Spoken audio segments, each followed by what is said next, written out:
Dr. Kofford, do you want to get us started? Yeah, I'm actually really excited about this webinar, and we've done a couple webinars recently talking about the Omnibut, talking about smart edge conversions, smart edge conversions 2.0.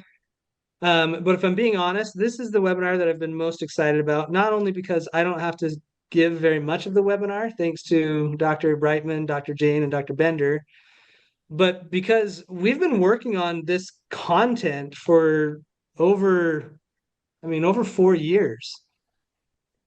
So it's just really awesome to be able to present this jointly with these very, very bright prosthodontists who have done amazing research in this field.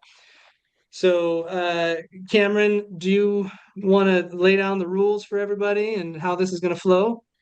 Yes, I want to let you know a few things. First of all, again, thank you for joining us. One of the most common questions we get throughout any webinar is, will there be a recording sent out? And yes, if you registered for the webinar, which if you're here, you most likely did, then you will be sent a recording of the webinar. You can expect that most likely tomorrow, and in an email, and you'll get access to the video.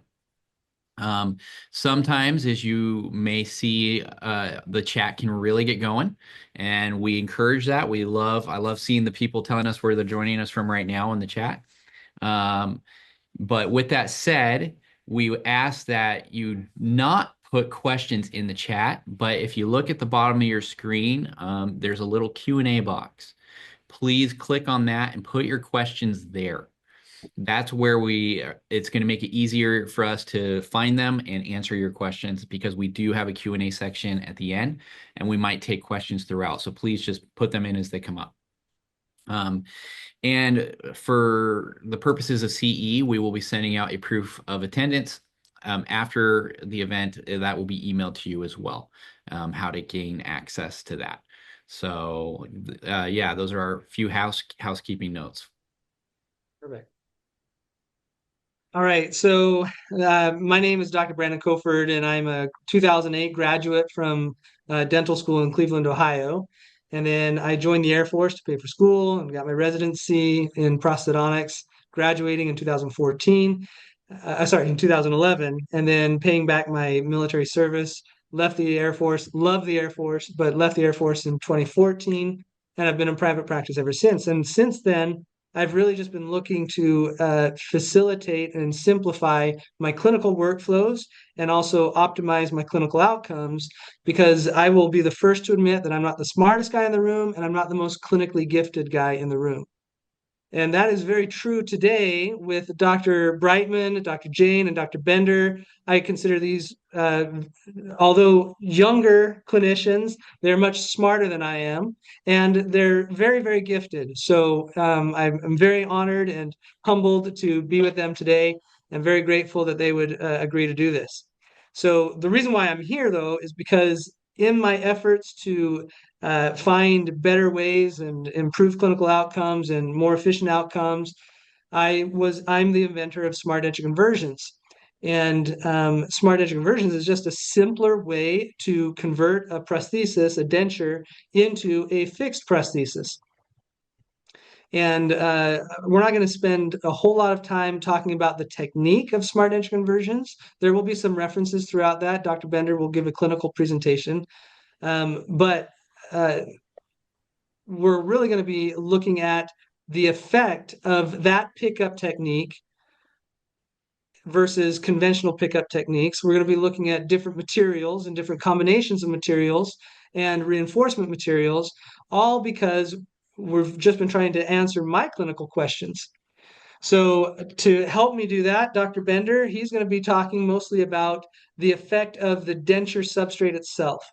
And then Dr. Breitman is going to be introducing this concept of reinforcing the pickup simultaneously with your conversion. And then Dr. Jain is going to be looking at the combinations of denture substrates and pickup materials. So all of this is just an effort to identify what is going to give us the most predictable and enduring prosthesis at the time of surgery. And we are going to get a little sciency here. This is exciting. So this is Dr. Breitman, Dr. Jain, and Dr. Bender's um, master's theses work. Dr. Jain Yes. didn't really do a master's thesis, but she did a master's level project so that it could be published, and she's going to be publishing hers soon, right, Dr. Jain? That's right. All right, so let's start off Go with a poll here. Science. Cameron, can you kick this off? It is launched. So the question here is, yeah, what percentage of full arch cases do you, who's in the webinar, who's attending the webinar, how many cases do you do guided? So are you like every time I do it guided, or like, no, I never do it guided, or, it just depends, 50-50. Just very interested to know what our audience is really currently doing. All right, so it looks like we've got 100% answered, and it looks like we're split between, 10 to 25% to 76 to 100%. That's pretty impressive. So I'm going to end that poll and share these results, and then move on. Let's see here. All right, so this was the first question that I wanted to address. So this is way back when I got Smart Denture Conversions first started around 2020.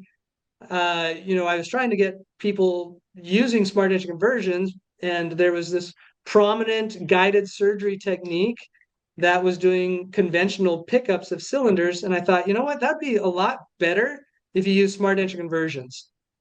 So here are some cases of guided prosthetics. So these provisionals were made at the time of surgery with a guided protocol. But you can see fracture after fracture. This is that same case, but this patient wore this fractured prosthesis for far too long. And look at what it does to the soft tissue. That was amazing to me. And just look, it just kind of exploded. But it was very interesting how it fractured, and it was around the printed material and the pickup material. So then you see the Smart Denture Conversions replacement of that fractured guided prosthesis. So I am a big believer that everything breaks, everything.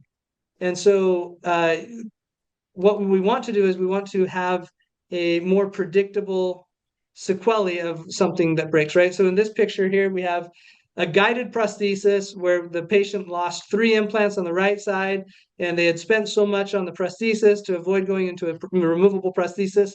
So they decided to keep half of it intact, and now it's functioning not how it was ever intended to function.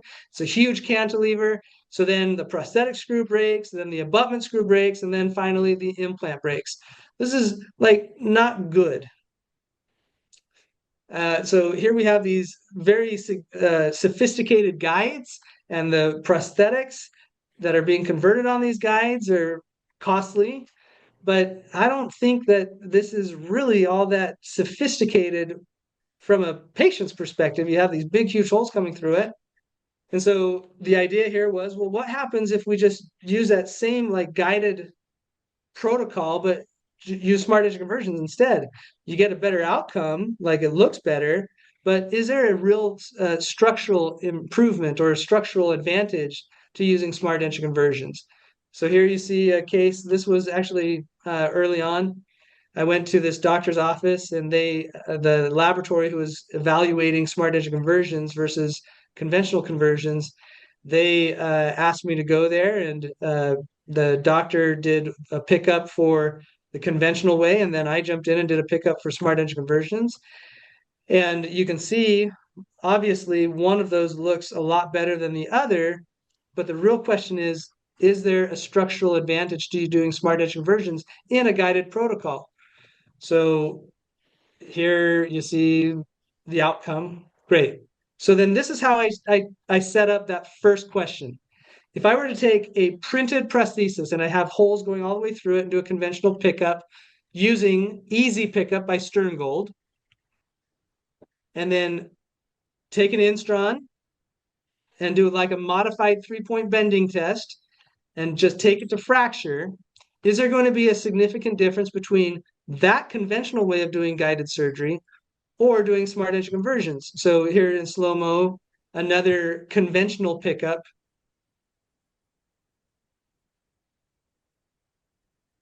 All right. So then we took 30 samples of smart denture conversions and conventional pickups. And you can see here the the results. And it was pretty interesting to me. And I haven't delved much deeper into this, but it's pretty interesting. Smart denture conversions can make a really, really strong prosthesis. But the standard deviation was pretty large compared to the conventional. So the conventional was pretty tight, but smart denture conversions, the mean was statistically significantly stronger than the conventional by about 15%.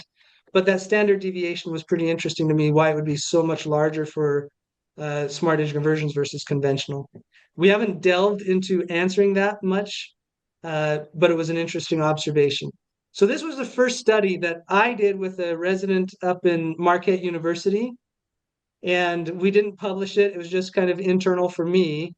But I had those test blocks, I had the design, everything was good, but I had more questions. So this original test was just 3D printed material.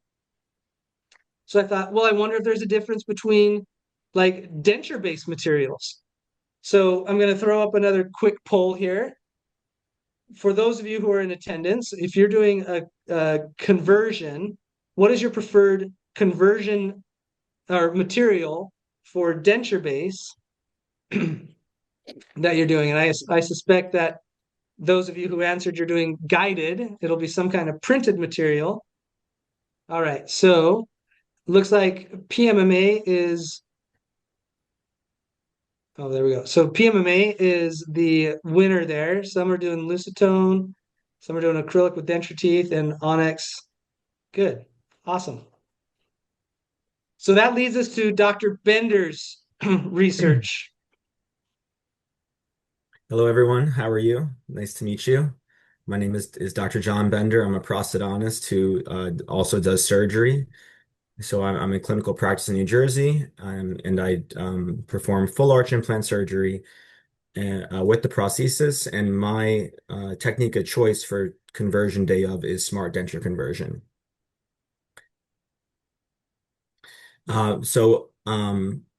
I also did a master's thesis for my prosthodontic residency, comparing the fracture strength between smart denture conversion and the traditional conversion. So this slide I love. I love this slide because it really simply shows you the difference between a traditional denture conversion, which is the top illustration, versus the smart denture conversion, which is the lower illustration. And the elephant in the room is, with the traditional conversion, as you all know, you have to pick up those long temporary cylinders into the denture. In order to accommodate those long temporary cylinders, you must prepare large through and through access channels into the occlusal surface of the denture, essentially mutilating the denture. Whereas with smart denture conversion, we have short tie bases that you pick up, similar to a locator overdenture, and you do not have to mutilate the denture. You don't have to prepare any holes in it. The only holes you prepare in it is the 2 mm sized channel for the prosthetic multi-unit abutment screw. So with my research, which I'll show in a second, I wanted to find out which conversion prosthesis full arch is stronger, one converted with traditional denture conversion or one with smart denture conversion. So I looked at fracture strength. And I also looked at different materials of the conversion prosthesis. So like some of you, I looked at injection PMMA, so the traditional PMMA denture. I looked at milled PMMA dentures, specifically from Avident, which they have very strong milled PMMA. And lastly, I looked at 3D printed dentures.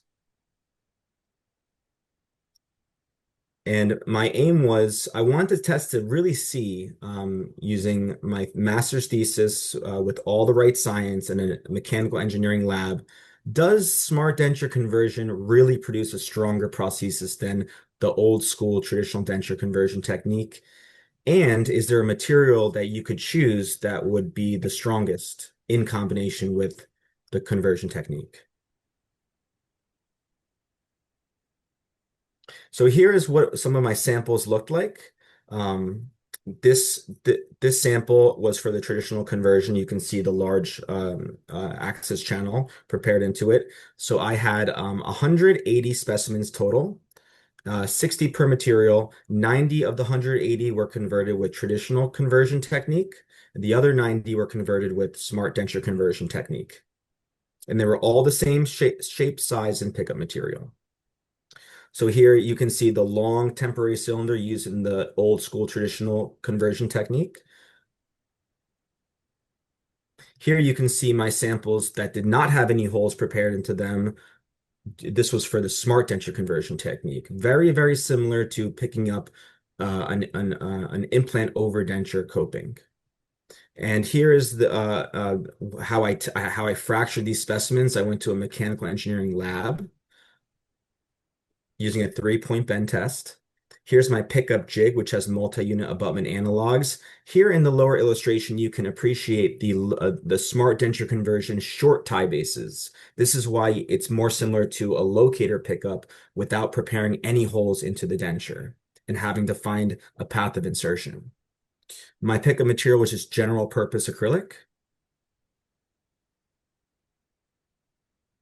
And all I did was I mixed up acrylic, I loaded them into the samples, I put them on top of the temporary cylinders, whether they were smart denture conversion short or traditional conversion long, and I let the acrylic set.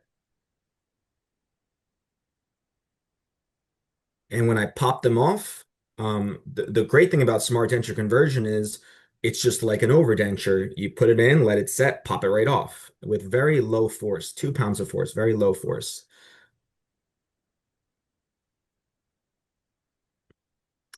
And now you must be asking, well, how do you then screw this back in with Smart On X? You have 3 drills. It's almost like a NASCAR race where the car comes in, they change the tires. You very quickly take these 3 drills, and within a matter of a few minutes, you have perfect screw access channels for the multi-unit abutment, nice and crisp and clean, and you can screw the prosthesis in. Here is my specimens on the traditional denture conversion. You can appreciate the long temporary cylinders. So for these, you would have to drill a hole into your denture and get that path of insertion. Very difficult, very stressful during surgery or even after surgery. And we let it set, and you better make sure you don't get any acrylic into that chimney or else you're in big trouble. And as you can see, this is the temporary cylinders poking through my traditional denture conversion specimen, and it just doesn't look good. When you do a traditional denture conversion, you look at the conversion prosthesis, and from the occlusal view, it just doesn't look good. You see these chimneys sticking through, you see this big pickup artifact. So I had 6 groups, all equal. This is my if you can pick one, this is the traditional conversion because of the through and through, but with Smart Onyx, with Onyx resin from Sprint Ray. This is Sprint Ray 3D printed Onyx with the Smart Denture conversion, very crisp, clean screw access channels. Group 3 was milled PMMA from Avident with the traditional conversion technique. Milled PMMA Avident with the smart denture conversion technique with those crisp small holes. Group 5 was traditional PMMA injection molding with traditional conversion technique. Group 6 was traditional injection molded PMMA with smart denture conversion technique. So I had 6 groups all split in half, and you can see a picture right there of the mechanical engineering lab with the Instron machine, and we broke them all, and we had a computer pick up how strong it took to fracture these specimens. And here are my results. Here's a table. This was inputted and designed by one of the mechanical engineers. Everything was statistically significant. And what we found, if you look at this table closely, is that the smart denture conversion prosthesis were the strongest. And in particular, if you look at the top to the 120 value, the 3D printed Onyx with smart denture conversion had the strongest individual fracture strength and the strongest average fracture strength. Next. Here's a bunch of ANOVA and effect size table, all the mathematics, all the science proving this study being very legitimate. You can see the p-values were less than 0.05. Next.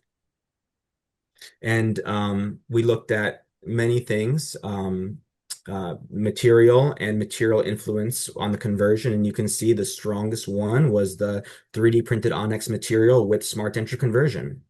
So I have all the math, I have all the charting, all laid out for the public, for the consumer. Yeah, and I'm just going to interject real quick here.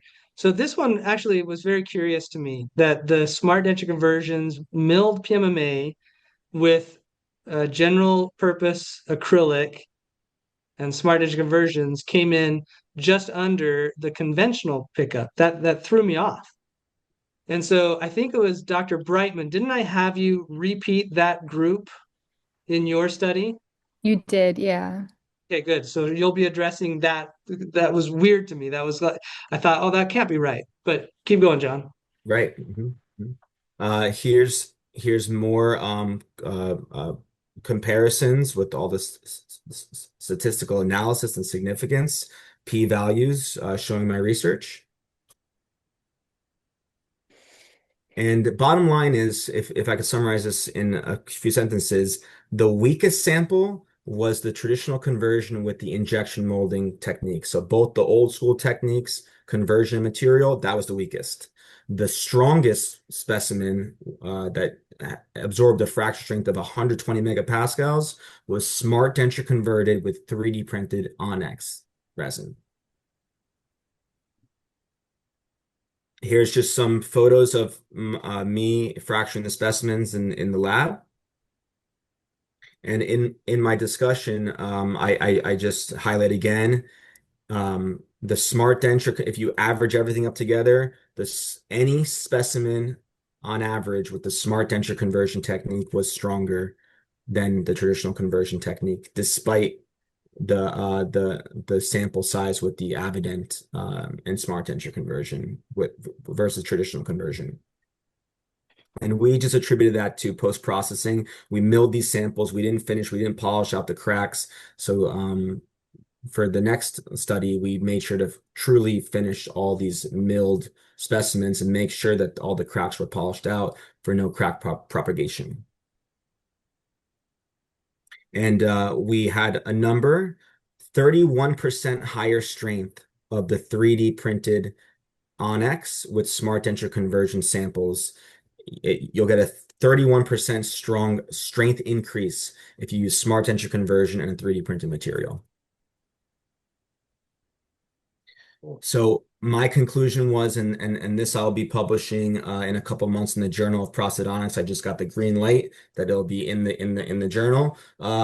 Conclusion: smart denture conversion technique does significantly increase flexural strength of all materials. Period. Cool. Awesome. So now we're going to go through your a case where you actually put smart denture conversions into practice, right? Yes. So I'm gonna watch your hands to get through this case presentation. Yeah. So here's my patient, terminal dentition. There's a close-up. Yep. There's intraoral shots. You know, terminal dentition. She needs all on X. Here's our design. You can have a full denture or a shell, but the full denture is better because you have the palate as an index. Here's my design. As I said, I do place the implants and do the prosthetics. Here's some intraoral photography with the flap open, implants going in. Here's my savior, the smart denture conversion kit. Thank you, Dr. Kofford. Here's those short tie bases so you can pick it up without drilling any holes in it. Insertion of the tie bases into the multi-units. Everything's stitched up. And that separatable fastener, there's a special screw that allows this to happen. You can't use a regular screw. You got to use everything from the smart denture conversion kit. You put the acrylic in, pick it up like an overdenture, just as easy as the overdenture. Take it right off. It comes off with very low force. You clean up the acrylic.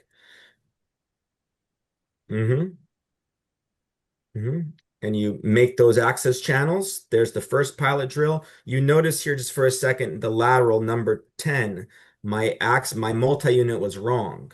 So I say this, so I point that out real quick because in a couple slides you'll see the final. This case was saved from smart denture conversion. Next. It wasn't just made easier, it was saved. There's my 3-axis channels in the good position. Next.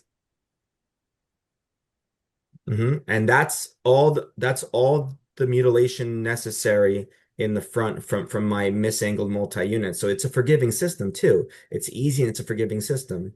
And so I put the analogs on, I polish it up. Next. And then with the smile, my last point to all the lab technicians out here is, could you imagine what the aesthetics of number 9, 10, and 11 would look like if I did the traditional denture conversion and drill out a huge hole before the pickup? It would be a nightmare. But with smart denture, the little fine pinpoint hole, it's forgiving to me, and I just took a little flowable composite, floated over the facial, and no one noticed a thing. And there you go. Great. Very nice result, even with that facial access hole. We do have a couple of questions that I wonder if we should take now, Dr. Kofford. Yeah. So, why not? question from Nancy: how long does it take for you all to trim up flanges and clean up with Onyx 3D materials? It's so hard. Yeah, well, if you have a proper lab handpiece, if you have a real lab handpiece with that supplies good torque and new fresh acrylic burrs, it cuts like butter. I've never had much problem trimming the Onyx tough specimens or any Onyx tough dentures I've converted. So that's my answer is just make sure that your lab handpiece is a legitimate one from a good company, and that you have some fresh acrylic burrs, and you'll have no problem. You'll do this conversion with smart denture conversion as quickly as 30 minutes. My record was 30-minute conversion. Yeah, I recommend the NSK Ultimate lab handpiece. You'll get through anything. It never loses torque. It's nice. Great question. Anything else? Yeah, Chris Silvoy, what was the material used to pick up the copings for the 3D printed prosthetic? I was unaware that PMMA bonds to 3D printed material. Yeah, I get that question a lot. That's a great question. I use PMMA. I use powder monomer PMMA. It bonds. It bonds. These are in their mouth for 3, 6, 9 months. Yeah, it bonds. But that's a really good follow-up study that we could do, is just doing like a shear test of bonding like some acrylic discs to a printed disc, and then we could do a shear test to find out what is the bond strength. So thank you, Dr. Silvoy, for that great question. And Yeah. I see we also have a hand raised. Please put your questions in the Q&A to help us get to those. Yeah, and I just want to stress the importance of acrylic with the pickup. Acrylic, it goes from the liquid to the doughy to the hard state. You want to be using acrylic so you have that time. You can put everything in. If you use flowable or bisacryl, that sets a lot faster. You may not get it into the mouth as quickly. So big proponent of acrylic, powder Yeah, monomer. I am too. I'm glad you brought that point up, Dr. Bender. It's the properties of acrylic make it super easy and less stressful to do smart denture conversions pickup. But back to Dr. Silvo's question, that is one of the things that we were actually testing in Dr. Jain's research. So hang out. Dr. Jain will be kind of addressing that question, because we were concerned about that, and how does that affect the flexural strength of this prosthesis that we just made. But first, we had Dr. Breitman's research. So before we get into that, I want to do a quick poll. Cameron, if you can make that live. So just yesterday, I came from a practice in Denver, and they were talking about reinforcing their provisional restoration with some kind of metal wire. And so I just was curious how many of you attending actually reinforce your provisional restorations. And if you do, what do you use? So I see that 4 of you have already answered reinforcement is for suckers. 7, 8. I like this All crowd. right. We've got great Yeah, questions. this Most is of them good. feel See, like Cameron, reinforcement is for suckers. aren't you glad that we put that option in for them? I am. I was really curious about the paper clips one, to be honest. But man, people really feel like reinforcements for suckers. We got one ortho wire, so thank you for someone being different. Stand out from the crowd. Don't give in to the groupthink. So I'm going to give it just a couple more minutes, but also explain one benefit that I've gotten out of smart denture conversions and being the inventor of it is I actually get to go around the country and meet very, very bright clinicians. And there's a clinician out in California, an oral surgeon, who does intraoral welding. So he'll place the implants, place the abutments, and then he puts these cylinders in place, and then he welds a 1 millimeter diameter titanium wire to all of those cylinders, and it goes around the front of the cylinders and then around the lingual of the cylinders, and then he will cut down the cylinders to as low as they can go, and then he uses smart denture conversions to pick all of that up in his prosthesis. And I thought, wow, that's really smart. And the reason why he does that is because he's making long-term provisional restorations at the time of surgery. But after observing that intraoral welding process, I thought, that's a hard sell because it's pretty difficult to do. And so I am aware of this material, Trilor, and I've used it before smart edge conversions, and it's really, really strong. But I thought, wow, wouldn't it be cool if we could reinforce my provisional restorations with Trilor and get the same benefit from reinforcing it that way than having to do the intraoral welding and not have to go through that very, very, cumbersome clinical protocol. And so what Smart Edge Conversions does is it makes it very possible to pick up a Trilor bar simultaneous with your pickup. So here you see this. This is a stock denture. We're going to have a webinar. I think, Cameron, are we going to have a webinar series on the use of stock dentures? Yeah, we're planning to do yeah. We'll All have right. that announcement soon, but yes, we are talking about that. Okay. Well, so the stock denture that I have here was actually designed to accommodate a Trilor arch reinforcing bar.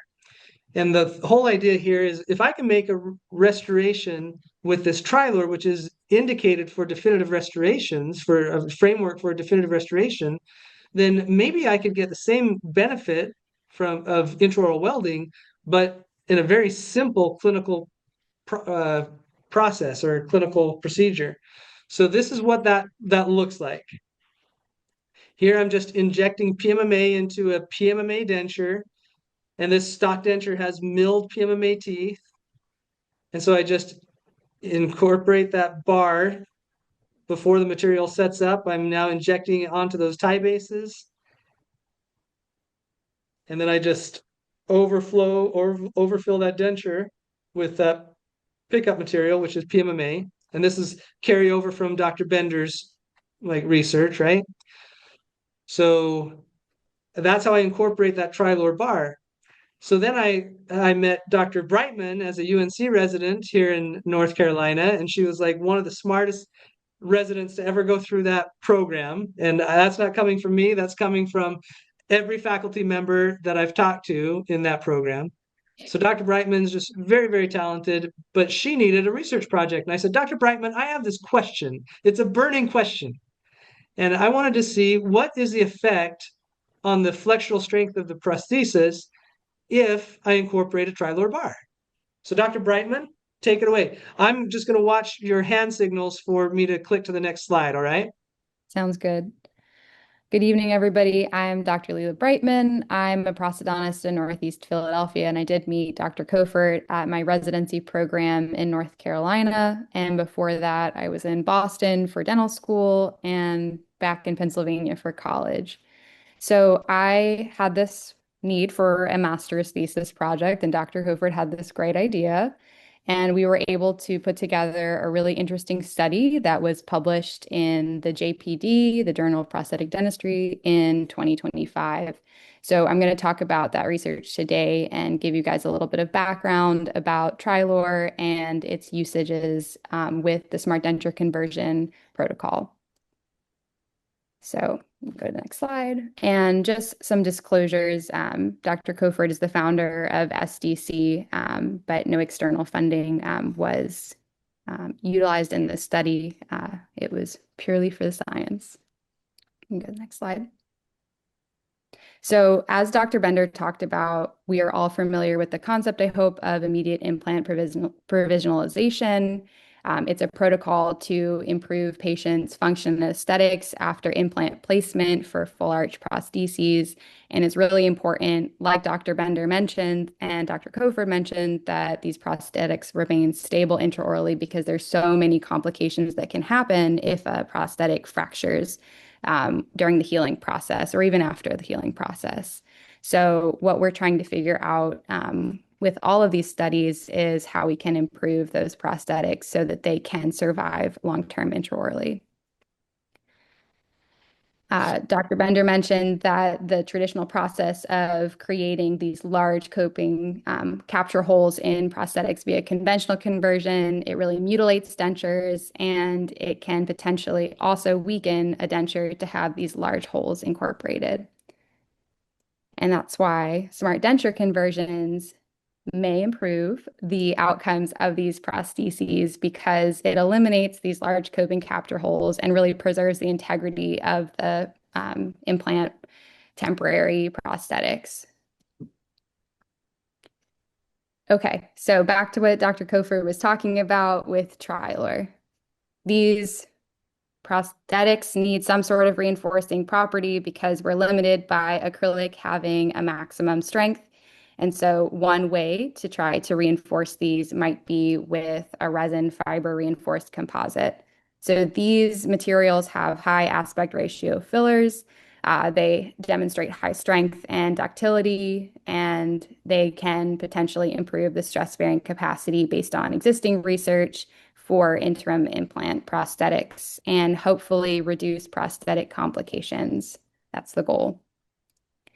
Trilor specifically is a resin-based material, an FRC polymer, and it's impregnated with this thermosetting resin as well as fiberglass reinforcement. So similar to cement, it has the oral equivalent of rebar to reinforce it. And it's low cost. That's really important for us as clinicians. We know that cost is a factor. It's repairable, really important. So different from other framework materials like metal, like something that's welded, you can repair Trilor because it's a resin and it has a low modulus of elasticity as well. So that brings us to the use case for FRC polymers. They can be used potentially as infrastructures, bars, or frameworks for implant-supported prostheses to try to reduce those prosthetic failures that we all hate so much as clinicians. So the purpose of the study that I conducted for my master's thesis and ultimately published was to better understand the role of fiber-reinforced composites. We studied both conventional conversions as well as smart denture conversions with reinforcement, without reinforcement, and with a reinforcement in the form of a framework that was bonded to short temporary cylinders. And what we wanted to figure out was if the reinforcing properties really changed the actual strength of the prosthesis or its outcomes in a 3-point bend test. So Dr. Bender did the work for me of kind of explaining the actual study that we utilized for this protocol. And so I'm just going to kind of breeze through that. So there were 4 groups that we tested, the first of which was a conventional conversion, the second of which was a smart denture conversion. That's very similar to what Dr. Bender did in his master's thesis research. And then the third and the fourth groups there are a little different. So in the third group, in group C, we incorporated a Trilor bar, so nothing that was milled specifically to the blocks that we utilized, but just a bar very similar to what was used in that video Dr. Kofford showed before. And then in the final group, in group D, we bonded short temporary cylinders with a resin composite cement to a milled framework bar out of Trilor. And that was to kind of simulate how Trilor is used as a framework material for definitive restorations. Exactly. Exactly.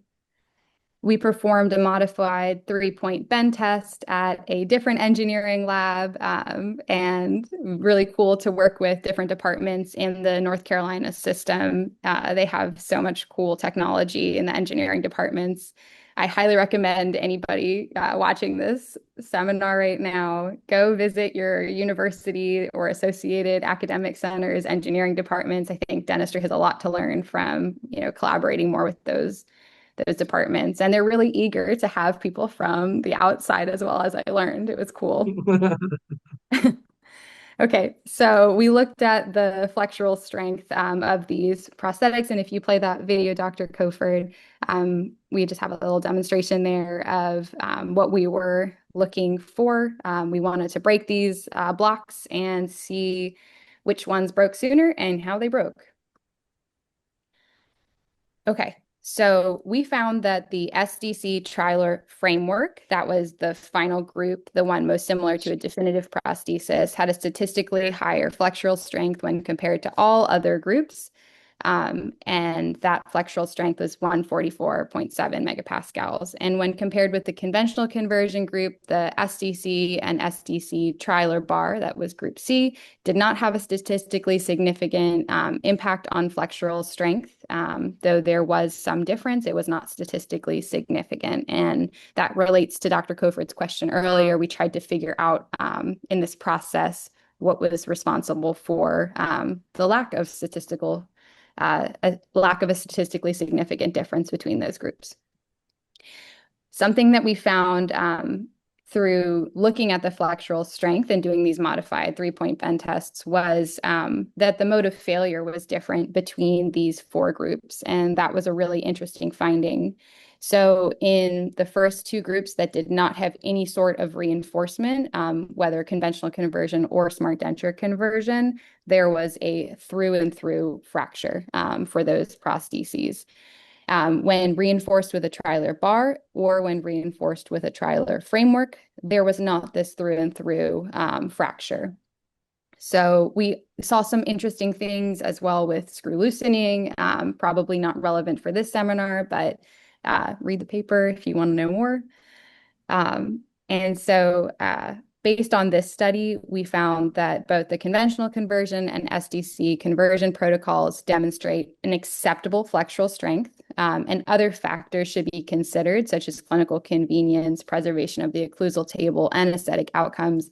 Thank you, Dr. Bender, for your clinical case study, because I think you really explicated that really well, that those other factors should be considered. Back to the previous slide for a second. So all good.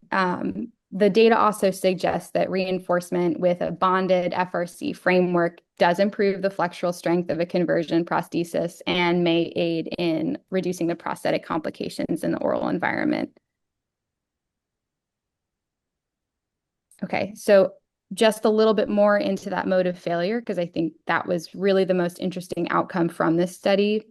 We saw that in the non-reinforced samples, there were cracks circumferentially as well around the tie bases, meaning that during that modified 3-point bend test, the forces appeared to be transposed to the cylinders that were affixed to the implants, whereas when there was some sort of reinforcing material, we didn't see those same circumferential cracks or crack propagations away from the cylinders. So having any type of reinforcement, whether bonded or not bonded, did eliminate that prosthetic complication, as well as what I mentioned on the next slide with the through and through break.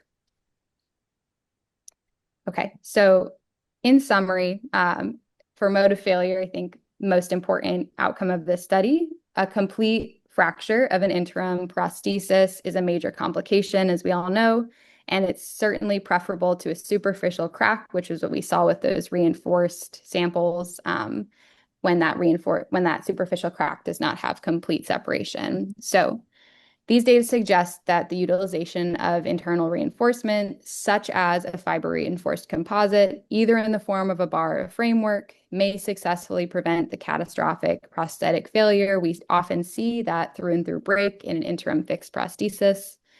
And maybe we should consider using it in our practice. And just to wrap it all up one more time, both the CC, the conventional conversion, and the SDC, smart denture conversion protocols demonstrated comparable flexural strength during that modified 3-point bend test. And we think that that has a lot to do with the fact that there is just a limit to the flexural strength of acrylic itself. So if you look up the flexural strength of PMMA, standard PMMA, it comes out very similar to where we were seeing these failures fall out for both the SDC and conventional conversion. So that suggests acrylic has a limit to its capacity to withstand fracture in any sort of environment, intraorally or in an engineering lab, and we need to throw another component, another material into the mix, like Trilor, as a framework, because that material has a higher flexural strength and can prevent those cracks by just completely changing the fundamental capacity for that prosthetic, that interim implant supported prosthetic, to resist fracture. And then these are my references. And That's a very well referenced paper, by the way. You know, when I was publishing the study, they asked me for more and more references. So Really? it became Wow. even longer than this. Yeah, so I just want to compliment you. What a great study that was. It was fun for me to see the data because I do clinically reinforce not every prosthesis, but when I know the patient doesn't really have the resources to go to the final restoration in the near term, I'll reinforce it with Trilor. And so I have patients with their surgical prosthesis, they're going on a year and a half or more with that Trilor reinforced prosthesis, and there's no sign of it um, uh, degrading in any real way. So these 3-point bend tests, modified 3-point bend tests with the static load, they're fun to do, but they're not really all that. They're not simulating real clinical conditions. And so I just want to take a break real quick. Actually, Cameron, can you make this poll live? This is leading into Dr. Jain's research and addressing Dr. Silvoy's question about the bondability of printed materials with PMMA, which is what Dr. Breitman did her study with and what Dr. Bender did his study with. But now the question is, well, what if we look to optimize the combination of the denture-based material and the pickup material? And as you'll recall, my first study was simulating a guided protocol, and that was with a printed material and a easy pickup, which is like a BizGMA product. And so Dr. Jain is going to kind of combine Dr. Breitman and Dr. Bender's studies, but except not necessarily Dr. Breitman's, because we're not reinforcing it, but just kind of carrying on with Dr. Bender's study. And looking at the effect of the pickup material. So it looks like, about the majority are using PMMA, some are using chairside, some are using stellar. And I'd be interested to know what the other materials are. Maybe you can write that in the chat box and let us know. But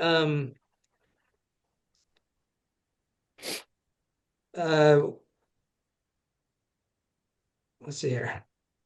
Yeah, and I'd just like to comment one more thing is with Dr. Brightman's research, that was fantastic with the Trilor and excellent study. Not just only if you were looking for a long-term prosthesis after the surgery, if in the pre-op, as you're evaluating the patient's pre-op condition, if you see signs of bruxism like mandibular tori or excessive wear, you may want to go for the smart denture conversion with the Trilor reinforced complete denture for those types of patients. So this is great research that we have an option for an even stronger surgical conversion prosthesis if you see that your patient is a bruxer. Yeah, that's true. And Dr. Brightman, what I was going to ask you while they were doing this poll is, how do you think we could set this type of study up that is more reflective of the clinical, uh, uh, like more clinically relevant test setup? What would you change? Well, there's cyclic loading studies. So I think one of the issues with the study that I did was that it's a single point of force. And so that's not representative of an oral environment. So certainly some cyclic loading studies introducing saliva in a chewing simulator would help as well, or also adding in, And thermal cycling? yes, exactly, thermal cycling as you would find in an oral environment. Yeah, cool. Yeah, All I very think that'd be possible studies for the next I think that interesting person. yeah, well, I think you're gonna have to serve as somebody's mentor on that project. All right, Dr. Jain. Hi, So everyone. I've already kind of set you up, so go ahead and just go into it. Okay, it's nice to meet you. I'm Dr. Sagels. And a little bit about me. I graduated from NYU in 2020, and then I went on to do a GPR where I felt like I just needed to learn more. So that's what led me to postgraduate prosthodontics at Nova Southeastern University, and, and which I just recently completed as of last week. Congratulations, Dr. Jain. That's very well earned. Thank you so much. So I'm going to be telling you guys about a research study that I've been working on for the past 2 years, and now that I have the results, I'm currently in process of working on my publication for it. So my research study was on the evaluation of fracture strength for a full arch interim prosthesis using a combination of various pickup and denture-based materials. But before I get into it, I'm going to go over a little bit of background just to recap.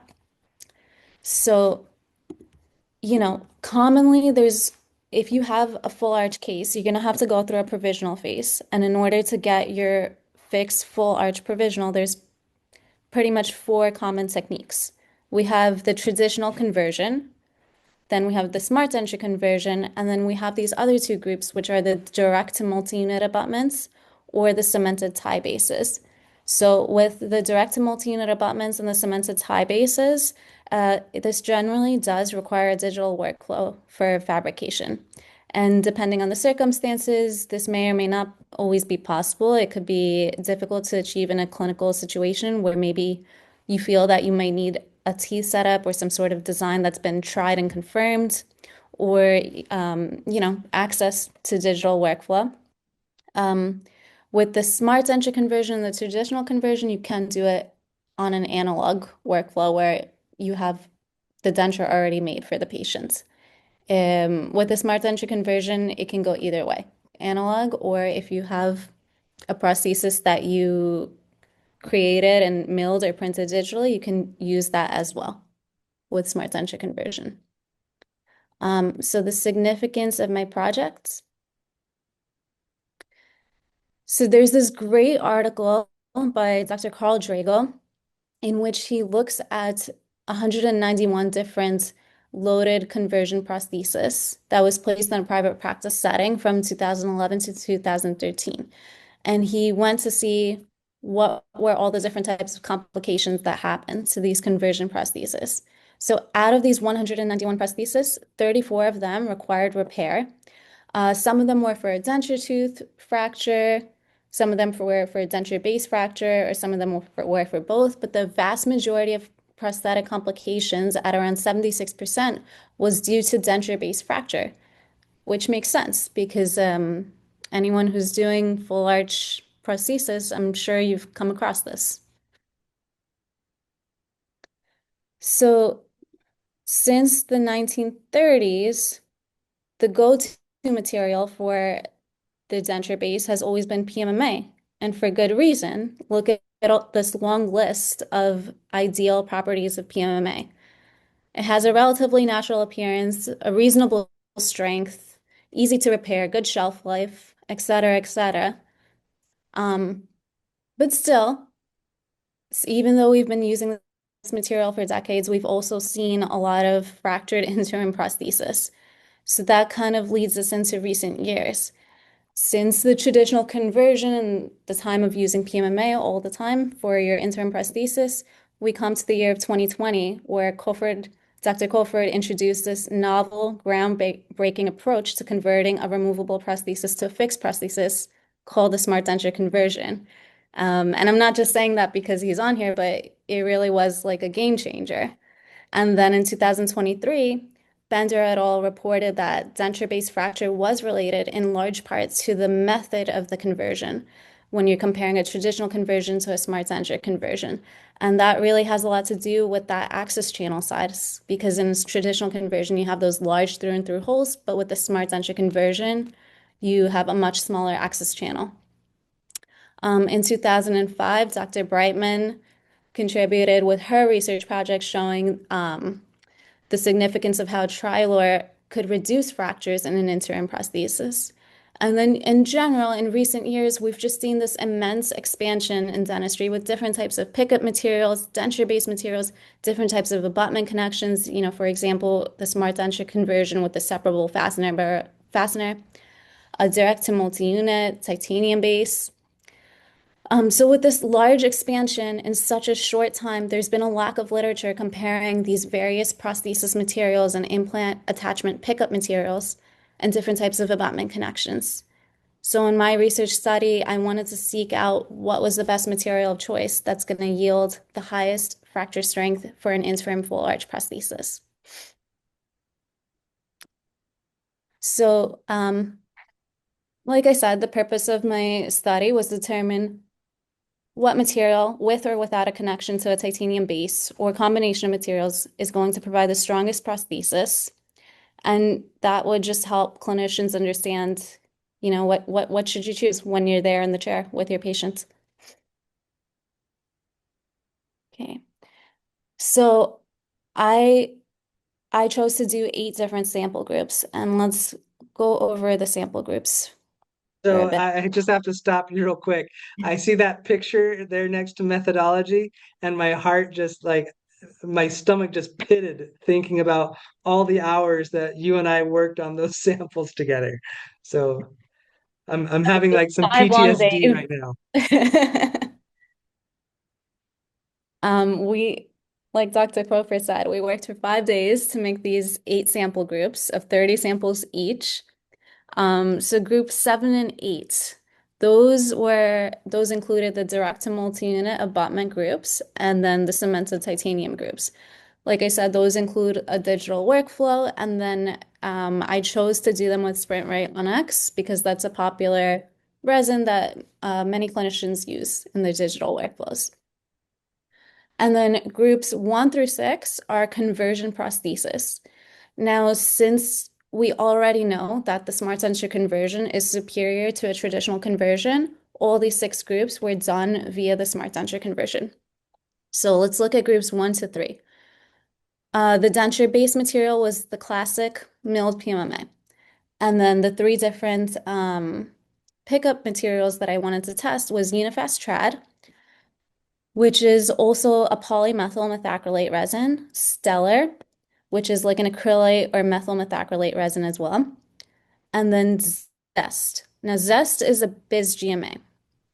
And then groups 4 to 6 was with Lucitone, so that sort of simulates your digitally printed dentures. And then again, we're testing those 3 pickup materials. So we made 30 samples for each group, and then we subjected them to a 3-point bending test via the universal testing machine. And then, one more thing I wanted to go over. So all these samples that we made, if you see in the photo on the right side of the screen, the dimensions were 12 by 35 by 12. So that sort of simulates the posterior segment of an interim prosthesis, where you would be having a lot of forces. Okay. Okay, so here are all the results. Now, Group 7 and 8, which was the direct to multi-unit and the cemented tie bases with the Brent Ray Onyx Tough resin, those had the highest fracture resistance, and they were not statistically significantly different. So that just goes to show that with a digitally printed resin, this did yield the highest fracture resistance. But like I said, it includes the digital workflow that you would need to have in order to do this. Out of all the conversion prosthesis, group 3, which was the milled PMMA with Zest, actually showed the highest results. Now, that's something that caught me by surprise because Zest is a BizGMA with the milled PMMA denture base. I just wasn't expecting that. I was thinking it will probably be milled PMMA with Unifast Trad that would have a high fracture resistance, or like maybe the digitally printed resin, the Lucitone, would be good with either Stellar or Zest. So that was interesting. And then I also think it's important to note, like I have a colleague who also did a study very similar to this with groups 1 through 6, and he tested his study with milled PMA with the pickup material of jet shade acrylic, which is also an acrylic. And those two showed the highest results. So, just food for thought. And I think Did he do it with conventional conversions or with smart edge conversions? he did it with conventional conversions. Interesting. Yeah. So I guess if I had the opportunity to repeat the study, that would be something interesting to look for to see if we get the same results. So what would you do? You would just compare different PMMAs? Like the same study with groups 1 through 6 to see if milled PMMA still does best with Zest, which is like the BizGMA, or if we would get a better result with, something like Unifast Trad, which is PMMA with PMMA, denture base and pickup material. But yeah. And it's also worth discussing how the sample's fractured. So on the right side, on the top picture, that's like one of the good ones. I think that's a sample from the group with the cemented tie bases. And you could see that it sheared off. And then the ones that were direct to multi-unit, as those samples were breaking, it was almost like an explosion. Like we had to put safety goggles on because it would just crumble into so many pieces. So it kind of got me thinking that if you did have those materials as interim prosthesis, yes, it is like the highest fracture resistance. But what happens if it breaks and the patient comes in? I don't think that it's something that you can just fix chairside. I think you would have to just have a backup prosthesis already ready to go. Versus like the conversion prosthesis, you could see it was either just the pickup material that was cracking, or maybe the denture-based material breaking as well, but that it was something that you would be able to fix chairside if that happened in a patient. So again, that's also food for thought and something to consider when you're doing your cases, and just seeing, which materials will be best for you and your situation in order to, I guess, to stack the deck in your favor. Yeah. So that's been the results of my study. Interesting to think Yeah. about. Well, that's great. That's another excellent study. And like I said, I have PTSD of all those hours because you did it pretty much full time from like 8 in the morning until 8 or 9 o'clock at night. Oh yeah, so those were some like 12-hour days. Yeah. So just for everybody, this has been kind of fun for me because I got to work with Dr. Breitman in my practice putting these samples together, and then Dr. Jain came up from Florida and came to my practice and just worked for a week putting all these samples together. And it was a ton of work. But I think we got some really good data out of it. And like you said, it was interesting to me. I fully expected the milled PMMA with the PMMA pickup material to Right, be the strongest group because it's chemistry. But then right. to Dr. Brightman's point, acrylic only has so much strength. And so that that chair side material, although it was a stronger pickup, what's the disadvantage that you see to that material when using smart denture conversions? Do you Of, remember? I'm sorry, of using like the Zest pickup material. Yeah. Yeah. Do Okay, you so remember?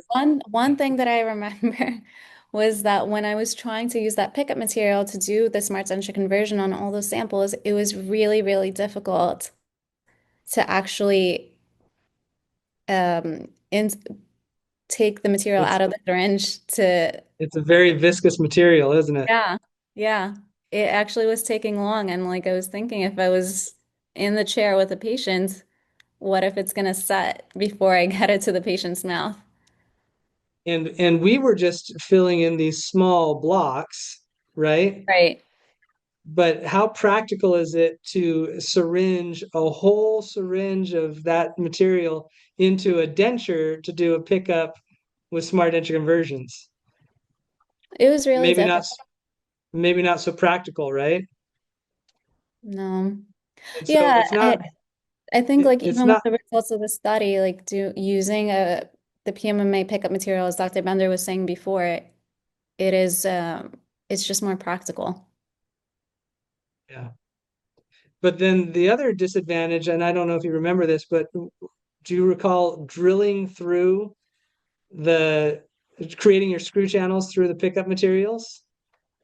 Yes, and we did find a lot of bubbles, which we had to go back and fill Yeah, in. so the stellar group, it was interesting how many voids we found deep in the blocks, right? That Right, you had to go back and fill in. But if you looked at it, you wouldn't suspect that there were voids.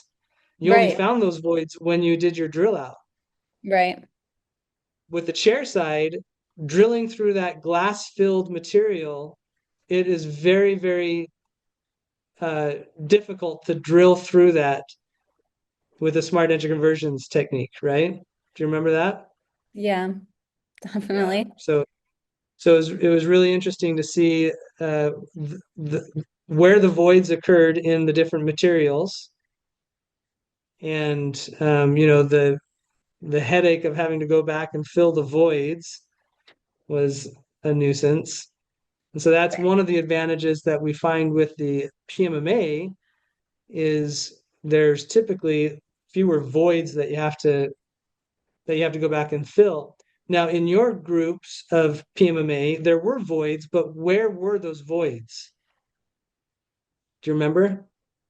I I remember them being like right at the top, so you could easily see them and fill them Yeah, in. exactly. They weren't deep above the tie bases, deep in the block. They were simply air entrapment at the interface of the pickup block and Right. the specimen.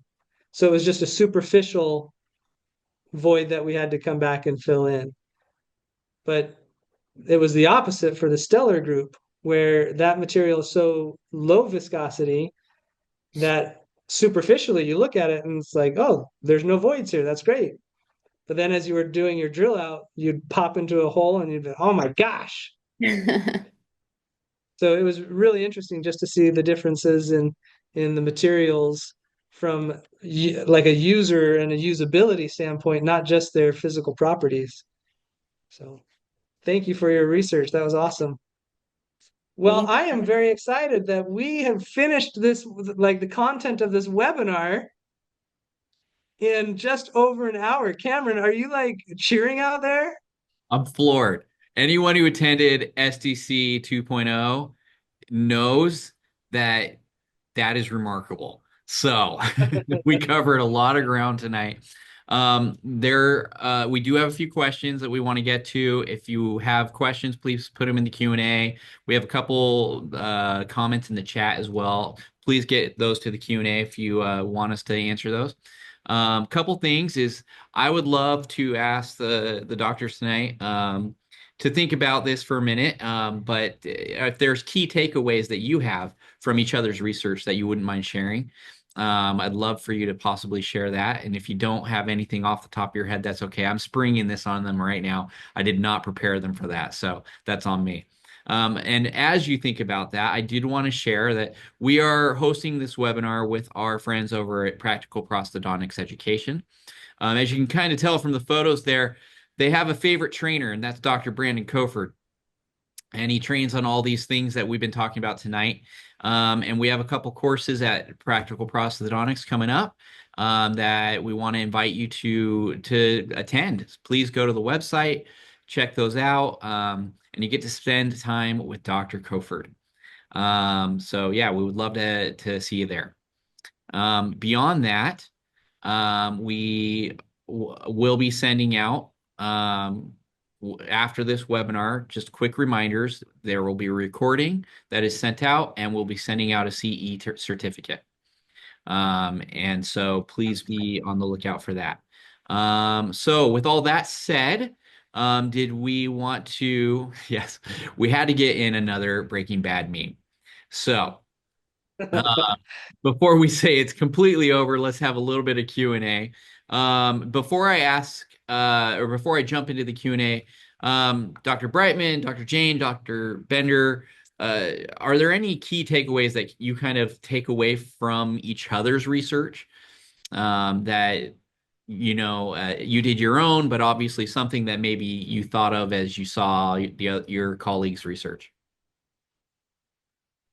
I think one of the takeaways that I have is that you can't just use a material and think it's going to behave the same way as any other material. So you have to not just know how to perform a protocol, but you also have to really think about the component parts of that protocol and how they're going to affect the long-term outcomes of your treatment. And so just hearing Dr. Bender and Dr. Jain talk about their research, it's creating more questions for me about some of the things that I do in my own practice and whether I'm really thinking critically about the component parts. So that would be my takeaway from hearing you guys tonight.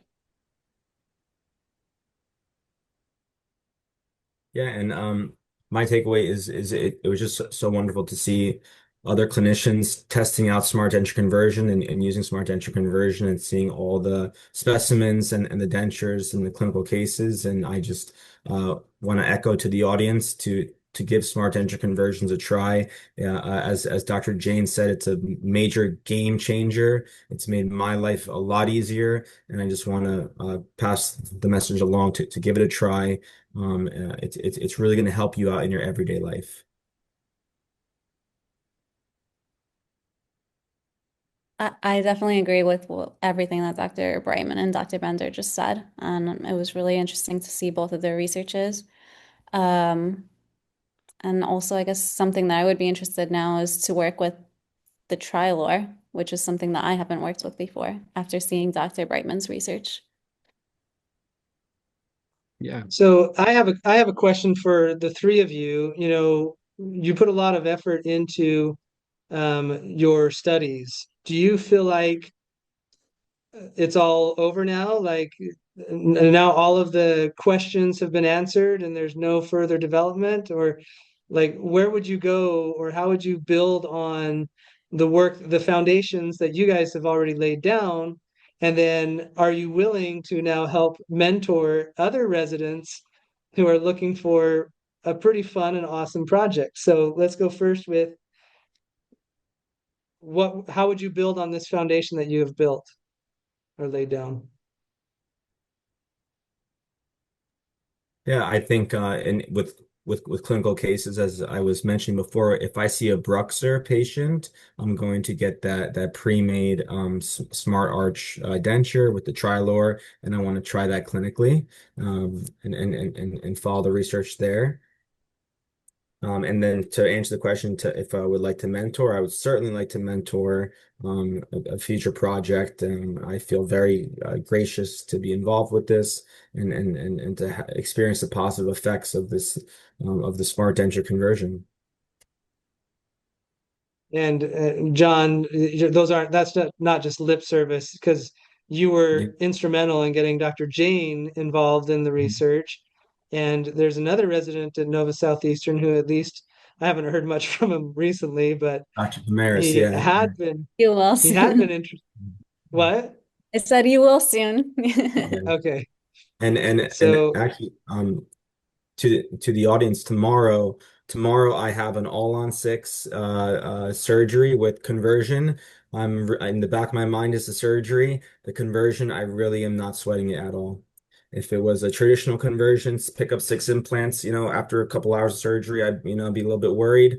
But with the smart denture conversion, it's really just like picking up an overdenture housing. It's very simple. So I got to get past the surgery. Once I get past the surgery, I'm cruising. so Dr. Brightman, what would you do to expand upon the foundation that you laid? I think just touching on what we talked about earlier, I would want to look at more clinically and orally related tests just to see how that Trilor performs or something else, another reinforcing material performs in a scenario that's more similar to the oral environment. And like Dr. Bender mentioned, I'd love to just follow some of these cases in my own clinical practice and see how they play out and what happens in the mouth, is different sometimes and almost always actually than what we find in an in vitro study. So curious to see that as well. How about your commitment to mentor other residents and their projects?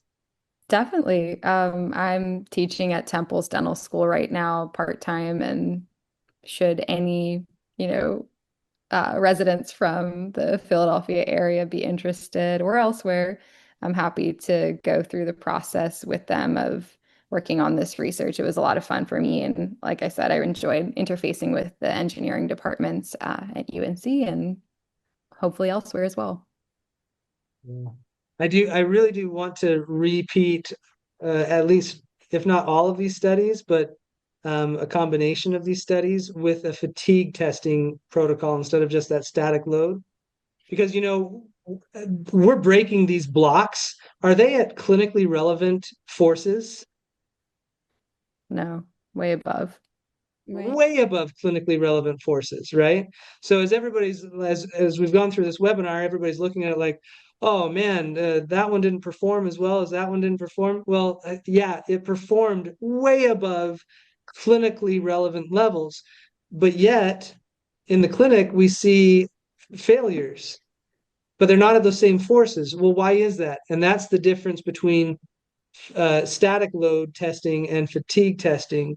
And like you said, the thermal cycling and kind of a chewing simulator versus just a 1 point um, Pen or, test. Yeah.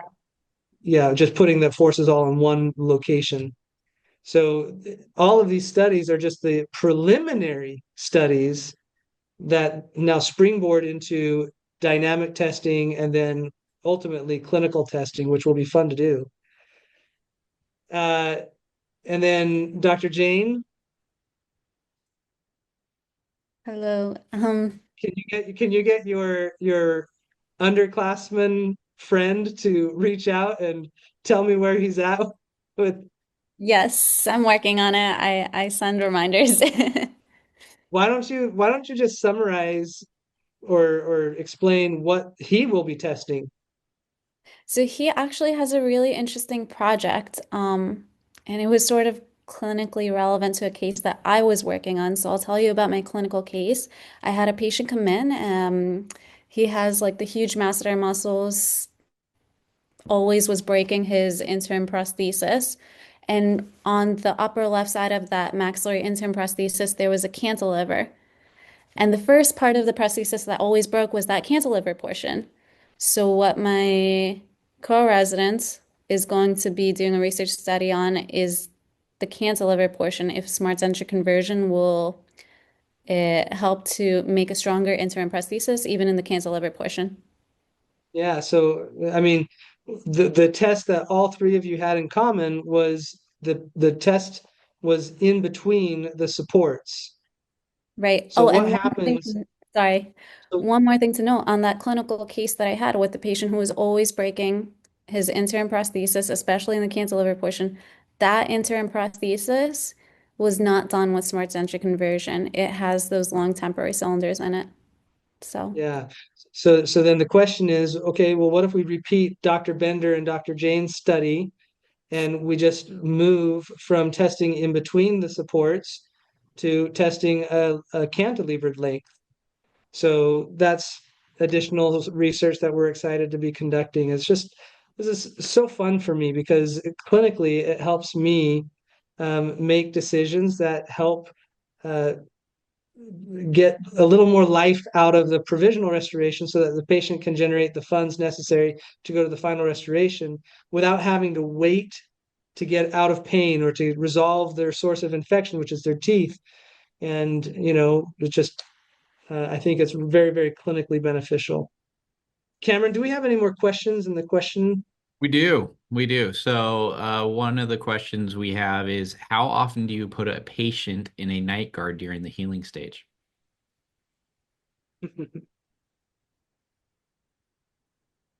I mean, I'll take a stab at that, but residents, or not residents, sorry, full-blown colleague doctors, you might have an opinion as well. So I typically don't put my patient in a night guard because the provisional restoration that I'm making is made out of PMMA, and then I just control the forces through equilibration and achieve the same occlusal objective that I would look for out of a night guard and just incorporate that into my restoration. So I don't typically put them into a provisional, or sorry, into a night guard.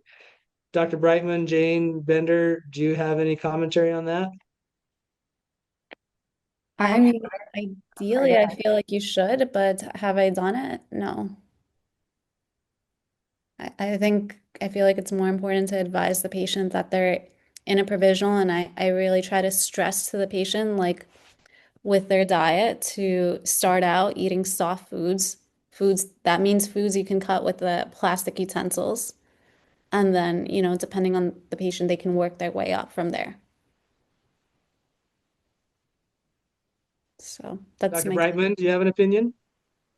I was going to say that I don't typically give my patients in conversion prostheses night guards. I find that introducing more complicating factors into the scenario is not the way to find a successful outcome. So I try to keep it really simple for people and give them pretty clear and simple post-op instructions, and that seems to do the trick for most folks. Yeah, especially, uh, I love the way you phrase that too, especially like a suck down night guard. So some people will just take a sports guard material and make a real quick vacuum form night guard and say that they're helping protect from adverse forces. And I'm like, well, you're not controlling the occlusal contacts, it's not equilibrated. So you actually kind of lose control by introducing that sports guard night guard.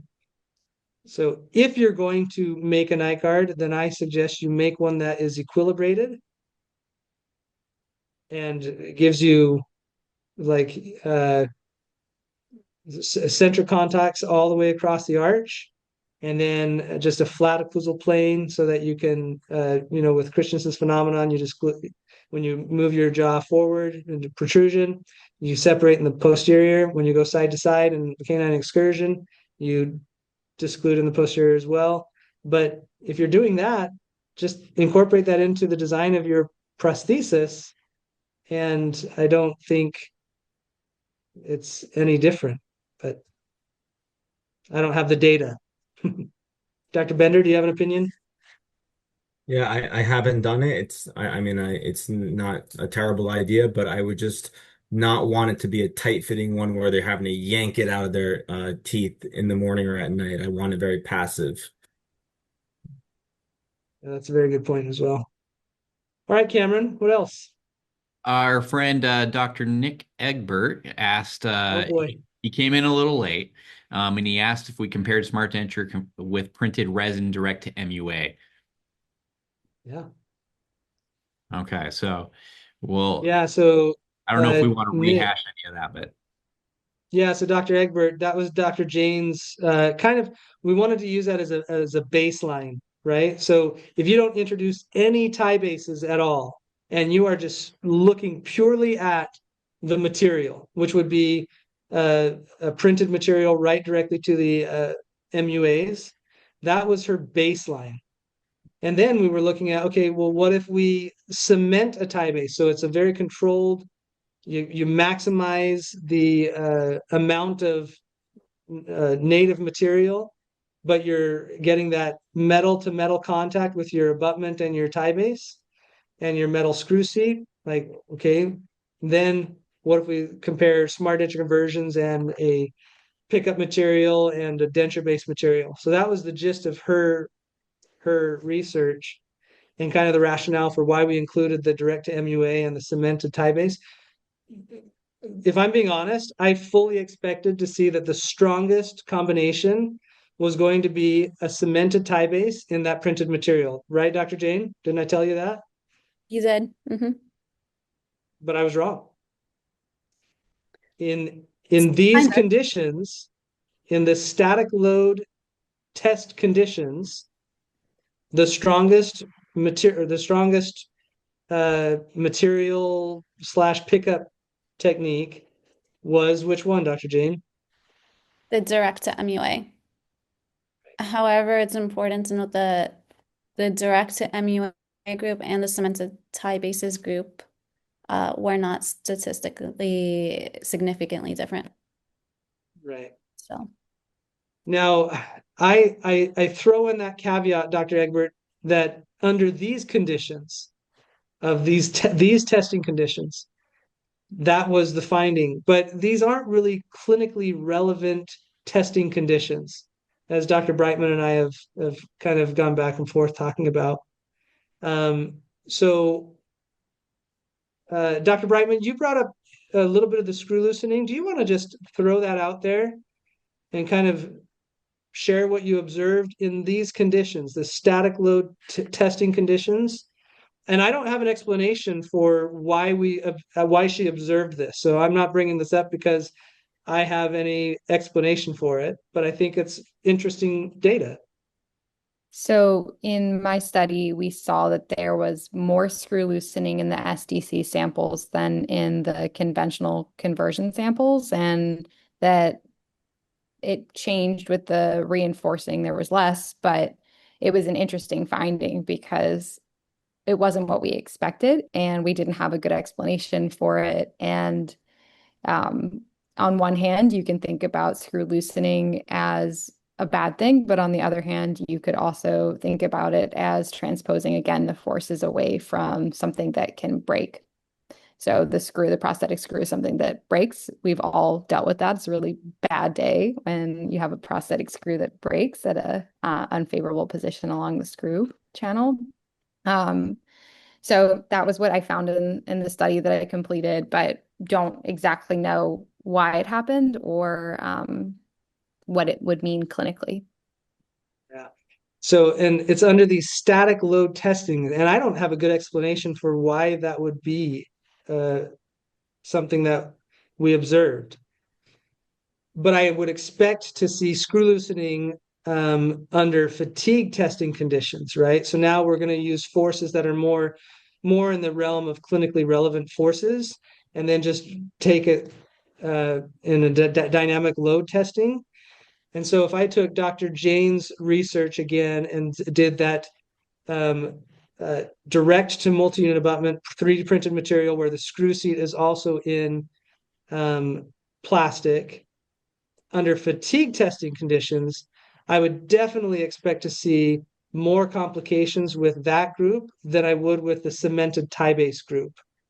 Because with a cemented tie base group, you're metal on metal and you can really get that tension in the screw to hold better than you can with a plastic screw seat.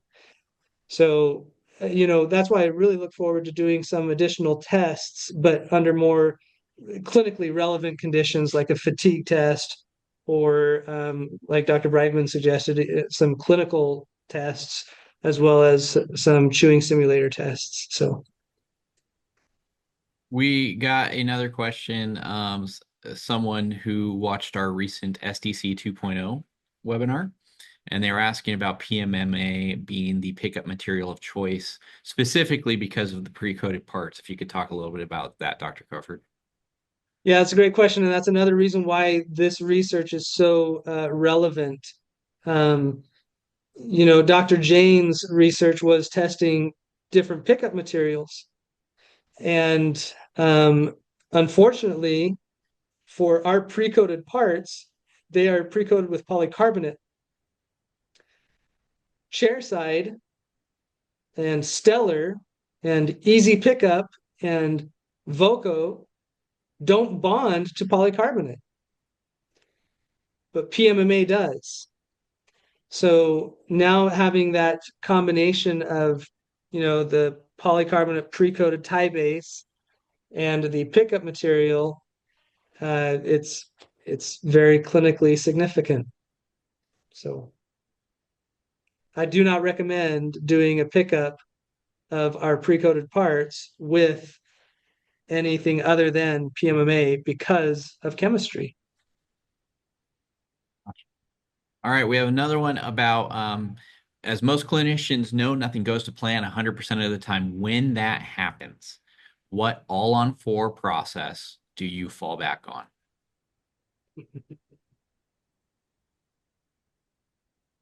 I'm going to let Dr. Breitman, Dr. Jain, and if Dr. Bender's still in, answer that. Well, I've had some pretty bad days in clinic, and I have even done an SDC conversion where it was completely oriented wrong, and I was able to move it pretty quickly. I might be pushing up against your timing of 30 minutes on shifting over the conversion, Dr. Bender, that you mentioned earlier. So because you preserve the occlusal table, forget about the science, forget about the chemistry of what you're using. Just because you're preserving the prosthesis when you do SDC, it's pretty easy to fix up what you mess up. So I would say for me, SDC is a really good clinically convenient way to repair mistakes because you haven't destroyed the prosthesis in the process. And it's also for me, and I'm a practice owner, so I do think about the finances of things. It's expensive, but it's cheaper than fully guided protocols where the prosthesis already has pre-milled coping capture holes in it that are conservative, or printed prosthesis, bringing somebody in to design that while you're finishing up surgery. So that would be my answer.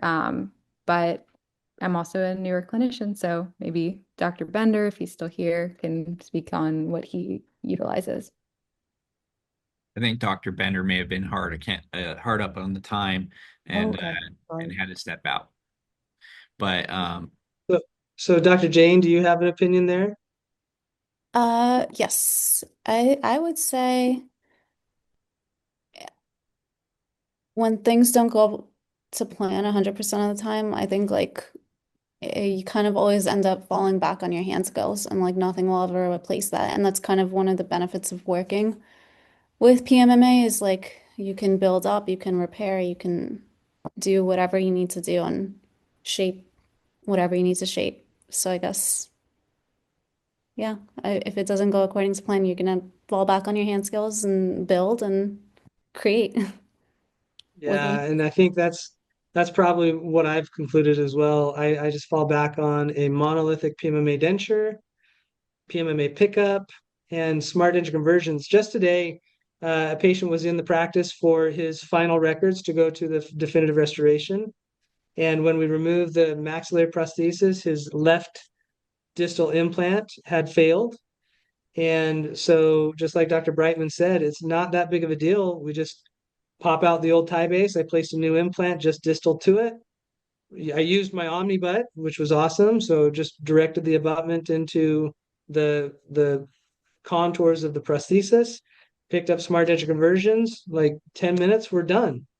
Versus like if you're in the full digital realm, then you might be reprinting a prosthesis or modifying it with a conventional cylinder and really obliterating things, because at that point the prosthesis is pretty like it's pretty thin. And so if you have to create that big hole, then it's not that great. So I think smart denture conversions is just the most practical, the most predictable. I've even heard people say they keep it on hand because if things don't go right with the digital workflow, they have a fallback. And it's if you guys have ever seen the commercial for FiberFix, I highly recommend it on YouTube. Just look up FiberFix duct tape or FiberFix versus duct tape, and uh, it's just one of those tools that you want to have in your office available for you, because when you need it, you'll be glad you have it.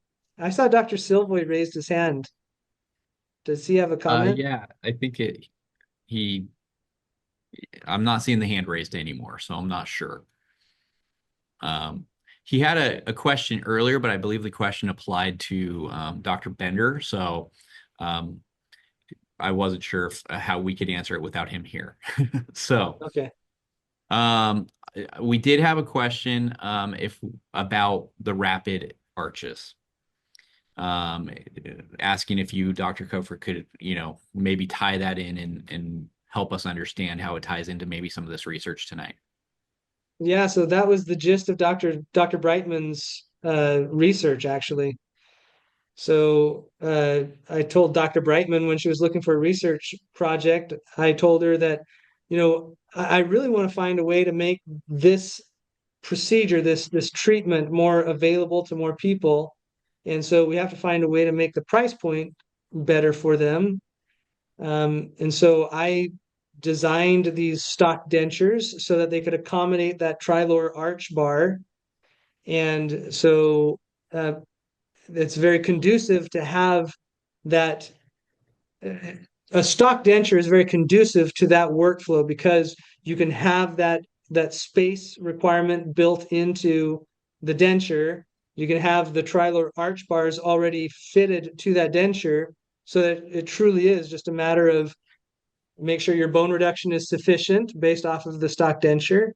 And then you place your implants, put your abutments in place, and then the Omnibut makes it super easy to direct your abutments into that channel for pickup. And then you make this Trilor reinforced provisional prosthesis that's with milled PMMA teeth. So the stain properties are much better for the milled PMMAs than they are for like the cold cure or processed PMMA. So that's where the Dr. Brightman's research actually came from, was that stock denture concept, reinforcing it with Trilor. So I'm really grateful that she chose to move forward with that research project, because it gave me some really good data and I think some validation. I'm excited to follow some clinical cases over the years to see if it really pans out the way that Dr. Brightman and I kind of suspect it will. Great. I think that is all of our questions for tonight. If I know we're a little past time, and so I wanted to wrap things up. But thank you to everyone who joined us this evening. We greatly appreciate your time. We really appreciate Dr. Brightman, Dr. Jain, Dr. Bender joining us, of course, Dr. Kofford. And again, you will receive a recording of this in your email in the next day or so. And thank you for being with us, and have a great night. Thank you, Dr. Brightman and Dr. Jain, Dr. Bender, just amazing clinicians. You were amazing residents, and I just expect to see amazing and great things coming out of your necks of the wood. Thanks, Dr. Kofford. Thanks, everybody. All right. Thanks so much.